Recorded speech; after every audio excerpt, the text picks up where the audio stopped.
you guys. It's Tuesday. Yeah.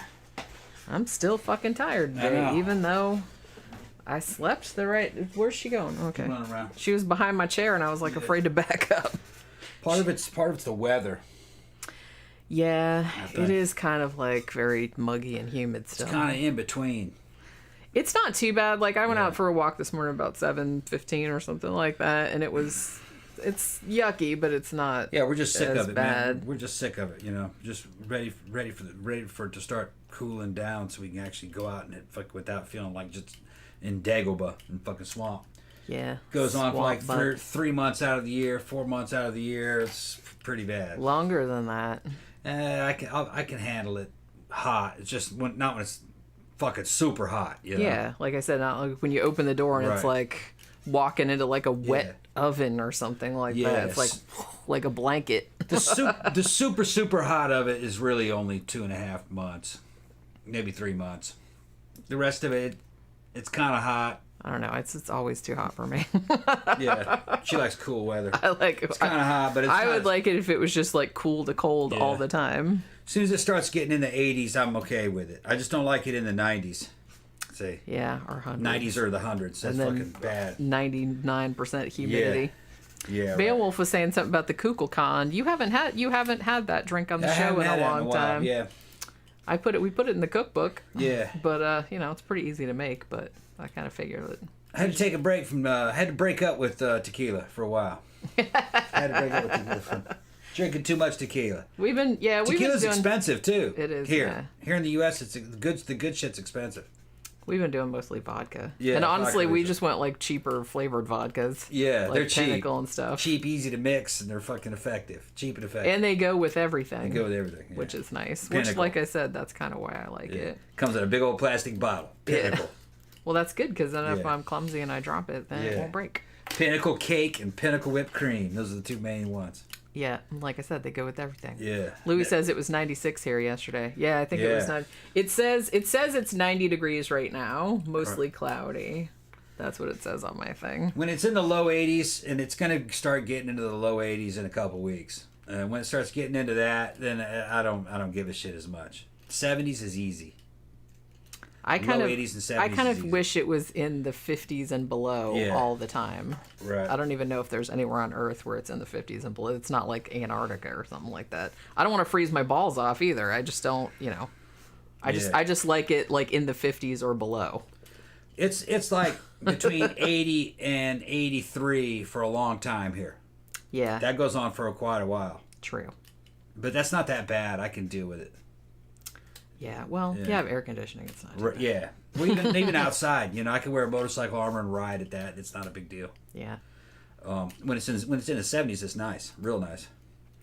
All right. So you guys I had several people recommend this movie to me, and I kept putting it off. I didn't realize it was that old. I didn't realize it was from 2011.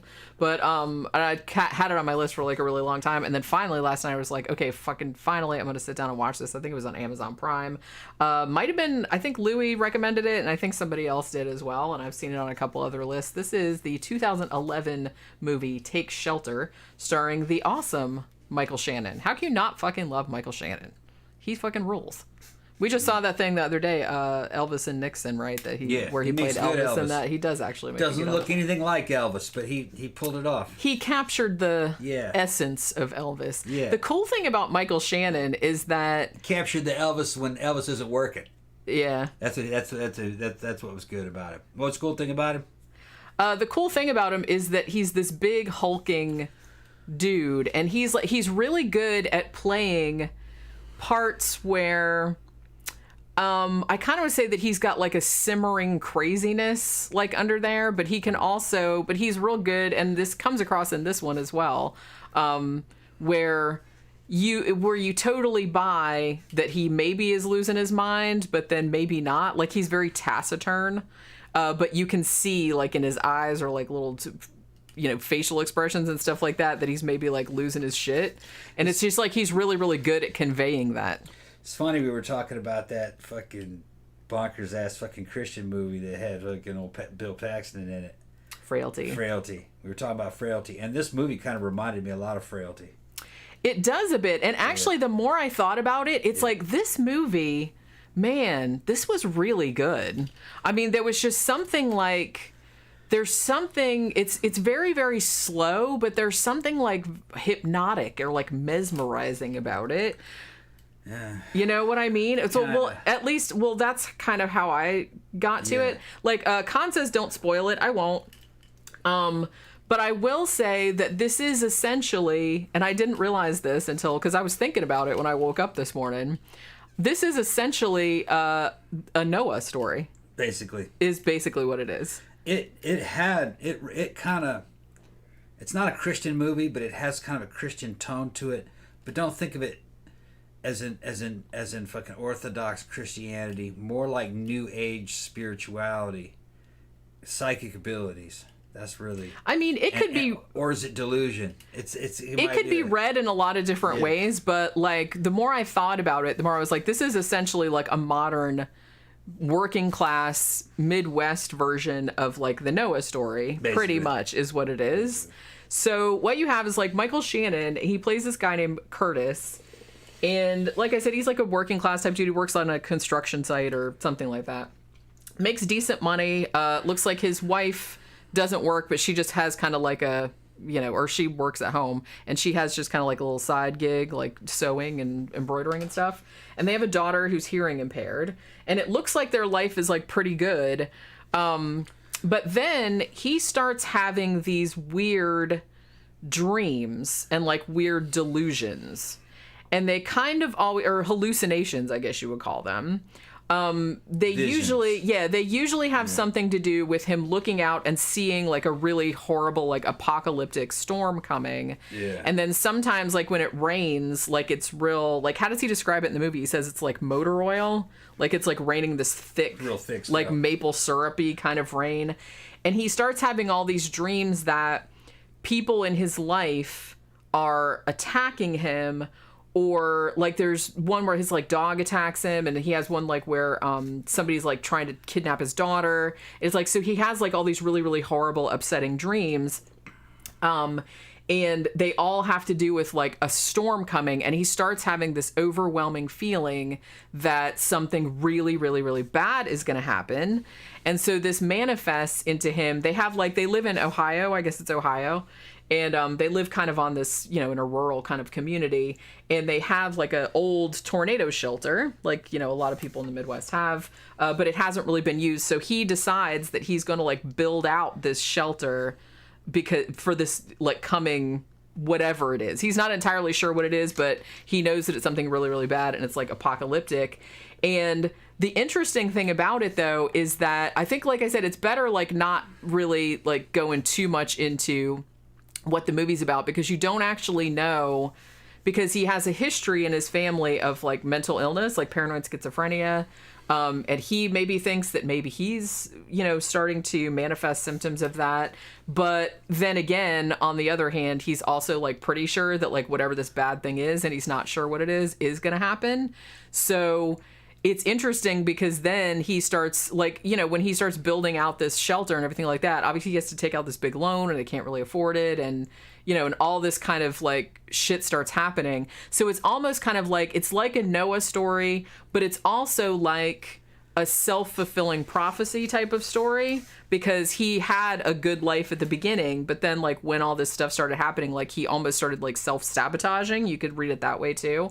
Or it's like I said, it doesn't have to be necessarily biblical, although that's kind of what I got from it. I got like an apocalyptic, because some of the shit that he sees, you know, with the storm clouds and the birds, especially, like a couple times he sees like these crazy like birds flying in weird formations and shit like that. So I definitely got kind of like a biblical, but it's not like super, I don't feel like it's super, super up in your face that it's biblical, because it could be read in lots of different ways, just any kind of like apocalyptic I think that's scenario. how he was interpreting it. I think so too. He might have had a Christian background, so he's interpreting it as something out of scripture, kind of. It's not. I mean, you know, he's not seeing visions of angels and Jesus or anything, but it's like the apocalypse is coming. And it's almost kind of like, I think he says too to one of the counselors, because like I said, he's willing to entertain the fact that maybe he's just going crazy. But then again, he's pretty sure that bad shit is going to happen, and he needs to like be prepared for it. Yeah. But I kind of think that he thinks that when the rain comes, everyone's going to go crazy, because in his dreams, all the dreams are different, but like he says, like the rain kind of makes people go crazy or makes people attack him. It can be interpreted in a couple different ways. It's religious or psychic or instincts. It might be animal instincts that he knows that something's coming. He thinks it's coming. It might be a false alarm. A lot of people you just got to see the movie. I hate to fucking. Yeah, like I said, it's not, because I feel like when Khan said that he hadn't seen it, so don't spoil it. Yeah. And somebody just commented, I love Take Shelter. That movie shows what would happen if a 21st century American were to become an Old Testament prophet.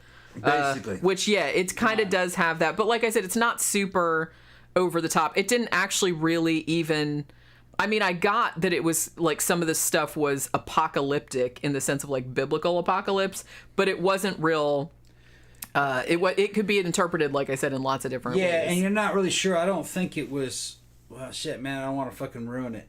I don't think this is a worldwide apocalypse that he's foreseeing. I think he's seeing a localized event that for him and his family will be apocalyptic. But it's unclear. It's unclear. The way the movie ends, it's unclear. It's unclear what it is. It's almost kind of like there could have been more to the story. You just have to see it, you know. My interpretation is that it was kind of showing psychic abilities. That it's difficult to fucking really put your finger on them. They're kind of a mixture of a lot of things. They might seem to be religious, or they might seem to be maybe buried instincts within the human mind too. It's a what do you call it? It's a phenomenon of the mind. So difficult to measure what's going on in the mind. You know what I mean? Yeah. It's just that he's having visions of something he thinks coming in the future. And like you said, it's great because it could be interpreted in just like a personal apocalypse, or it could be a worldwide apocalypse. Right. It could totally go either really way. Clear. He's just listening to his instincts. Yeah. That's what, I guess. You guys have to be the judge when you see it. And I mean, I love Michael Shannon in pretty much everything. He played Kuklinski too, didn't he, in the Iceman? Yeah. I don't think we saw that, did we? Yeah, I saw it. I don't know. I don't remember if you saw it. I thought you saw it too, but I saw it. Yeah, it was great. I've seen it a couple times actually. It's a good flick. Don't be in a hurry. This is not an action movie.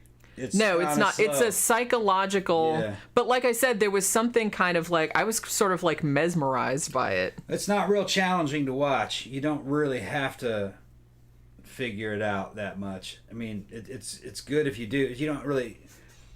You kind of have to pay attention to it. But, you do.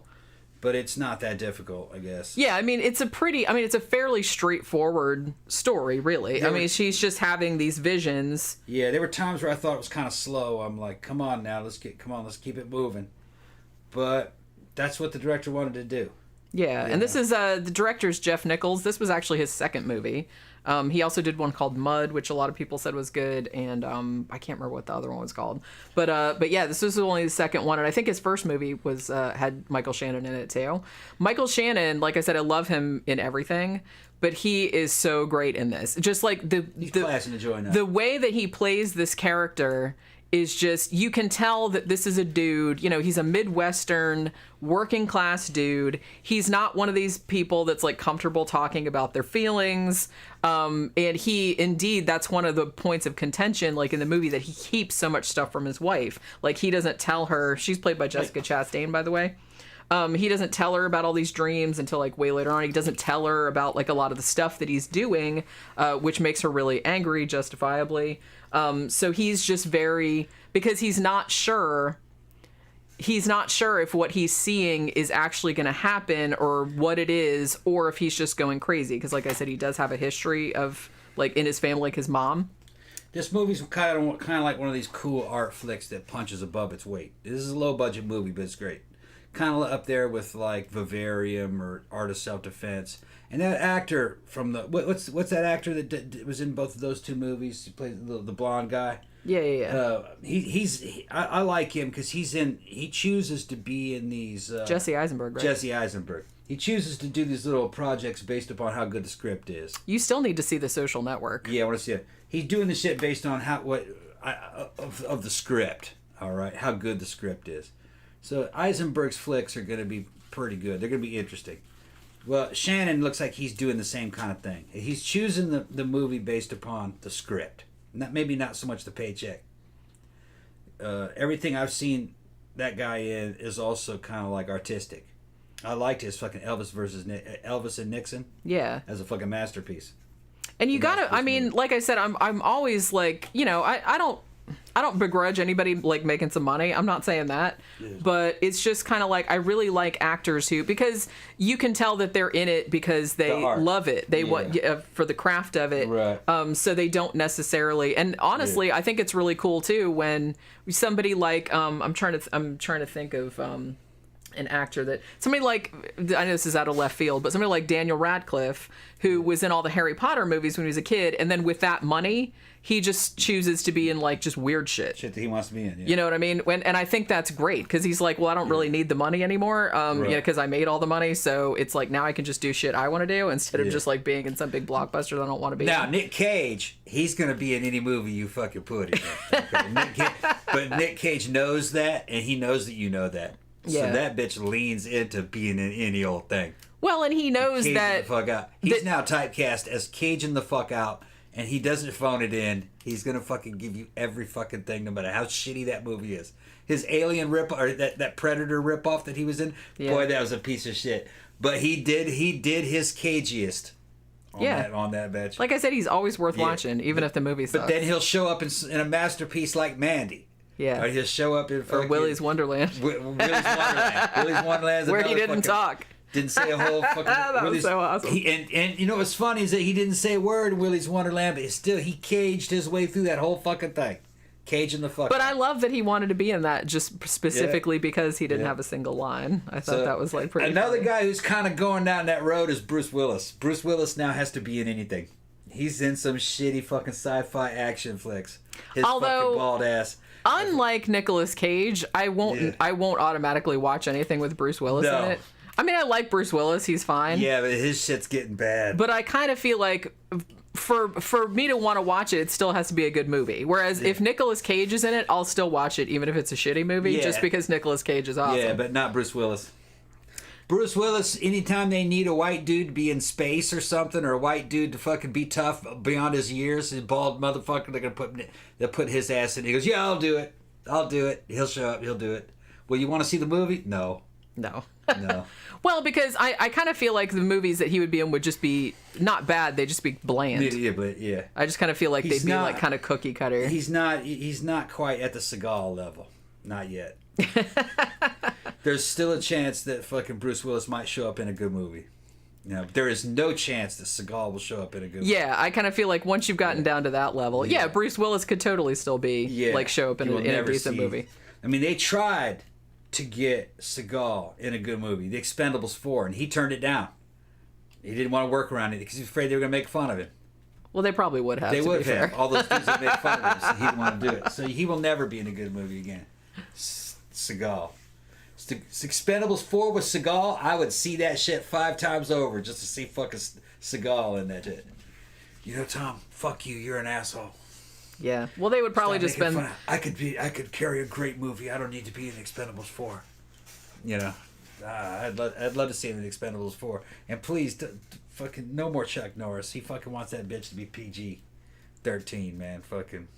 Yeah, screw Expendables that. 4. Chuck's never been fun. He's always like... Fuck Chuck. Louis asked, have I seen Midnight Special? I have not, but it is definitely on the list.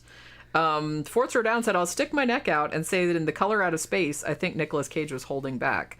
I think he was too a bit. He did cage out. I liked all the stuff with the llamas and everything. Yeah. But, he wasn't like the craziest I've ever seen him. Color Out of Space didn't quite work. It wasn't bad, but it wasn't as good as Mandy. Mandy fucking was banging on all cylinders. That's true. I did like Mandy better than. Yeah. I really liked The Color Out of Space, but I liked Mandy a lot better. I liked Mandy a lot better. It was good. I'd probably have to say that Willy's Wonderland was better than Color Out of Space. Just gonna say. Well, maybe. I don't know if I'd go that far. Well, they're two very, very different movies. I don't know. It's like hard to compare them, I guess. A lot more watchable. Although, you know, that was the same dude that directed fucking Island of Dr. Moreau, which everybody fucking said that movie was terrible.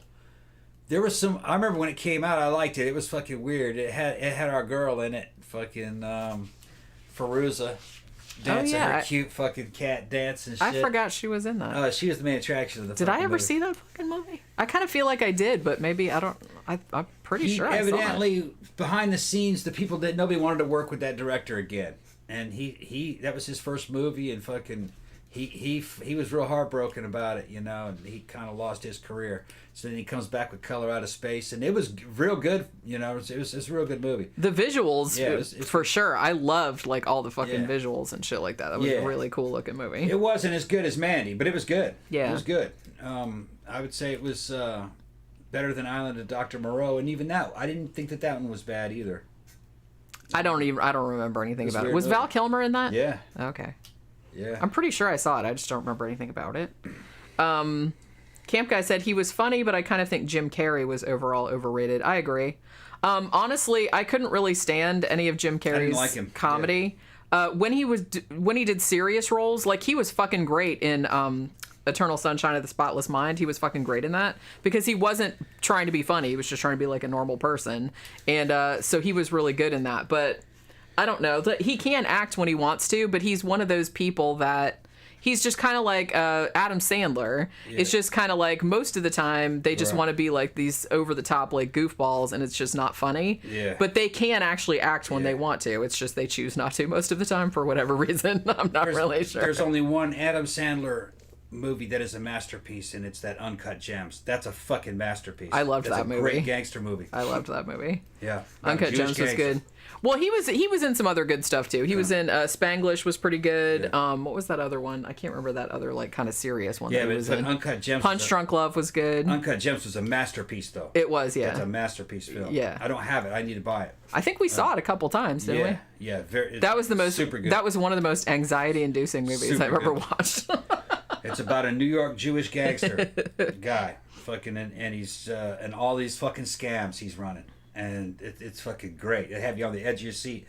The fucking bullshit he was doing with other people's money. You're like, how the fuck could a dude live with himself doing that to somebody else's money, making loans and fucking lying and this and that, and making bets on sports games with other people's money and winning, and that's what he did. His whole thing was to chisel his way into your pocketbook and win.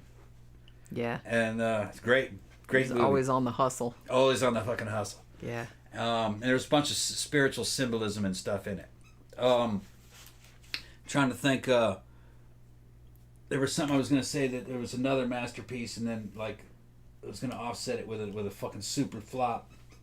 Oh, Pookie picked up the damn minty with one thing, and she got it in one hand. She loves those mint things. Every now and then, like, I buy her a couple more. Like, I think in the last box, I think I got 6 new ones, because Beijing likes them, too. They pick them up and, like, rub them all over their faces.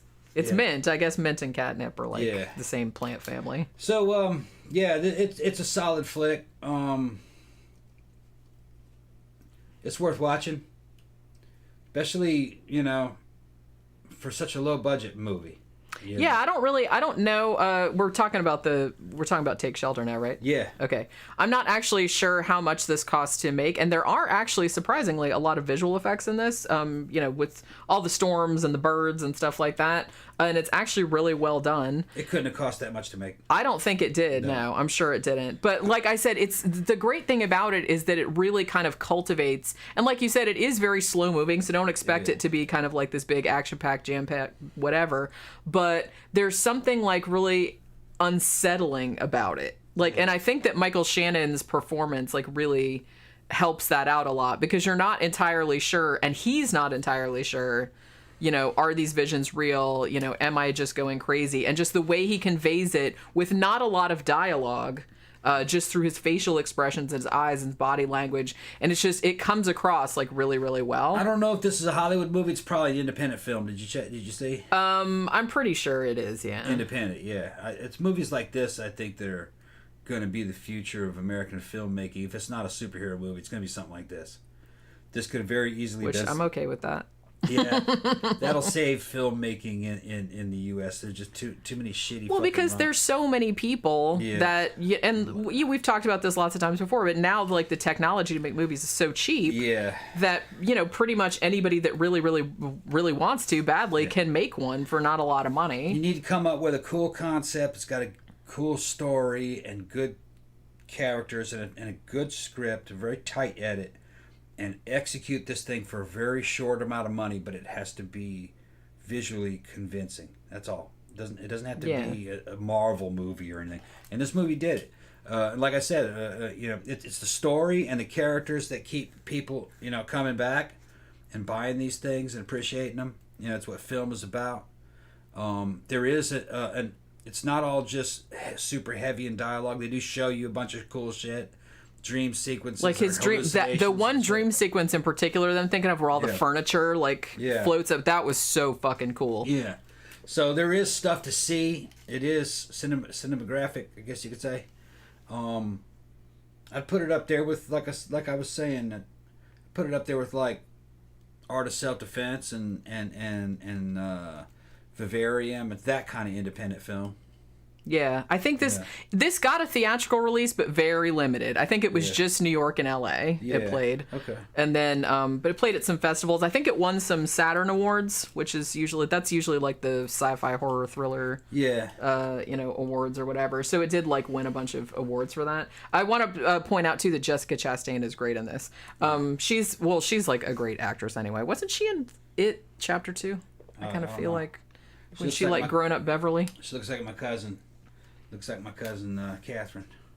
They do look. They do look quite a bit alike. Ginger like that, yeah. Same kind of face. Yeah, and the little girl in this was great too. The little, but yeah. So yeah, like I said, this is kind of one of those just. There's something like really. I don't know. I just liked the whole vibe of this. It was just like a really, because it had this like pall of dread over the whole thing, because you weren't actually sure when he was having all these like freaky.